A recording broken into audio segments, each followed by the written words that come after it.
నిజామాబాద్ జిల్లాలో కాంగ్రెస్ పార్టీకి సంబంధించిన హేమాహేమిలు నిజామాబాద్ జిల్లా నుంచి ఉన్నారు. టీపీసీసీ అధ్యక్షుడు కానీ, అధికార పార్టీకి సంబంధించిన ఎమ్మెల్యేలు కానీ ఇక్కడి నుంచే ఉన్నారు. గత ఇప్పుడు ప్రస్తుతం ఏర్పడిన కాంగ్రెస్ ప్రభుత్వమైన ఈ విషయంలో దృష్టి సారిస్తే విద్యార్థులకు మేలు జరుగుతుంది, యూనివర్సిటీ కూడా అభివృద్ధి బాటలో నడుస్తుంది.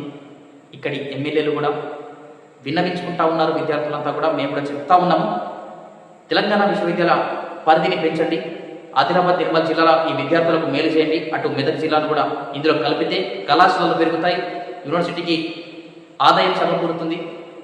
ఈ విషయాన్ని అంతా కూడా రాష్ట్ర ప్రభుత్వంపై ఆధారపడి ఉంటుంది. కాబట్టి ఈ అంశం, ఈ నిర్ణయం తీసుకునే విషయం రాష్ట్ర ప్రభుత్వంపై డిపెండ్ అయి ఉంటుంది. కాబట్టి కాంగ్రెస్ పార్టీ అధికార పార్టీ నాయకులు హేమాహేమిలో నిజామాబాద్ జిల్లా కేంద్రంగానే ఉన్నారు. నిజామాబాద్ జిల్లా వాసులే కావడం కొంత మంచి విషయం అనొచ్చు. ఎందుకంటే వీళ్ళు తలుచుకుంటే రాష్ట్ర ప్రభుత్వాన్ని ఒప్పించవచ్చు, మెప్పించవచ్చు, పరిధిని పెంచవచ్చు. కాబట్టి వీళ్ళంతా కూడా ఆ దిశగా ప్రయత్నాలు చేయాలని చెప్పి విద్యార్థులు కూడా కోరుతా ఉన్నారు. ఇప్పటికే ఈ విద్యా సంవత్సరం పూర్తి కావస్తుంది. 2024-25 సంవత్సరానికి సంబంధించి కొత్త విద్యా సంవత్సరం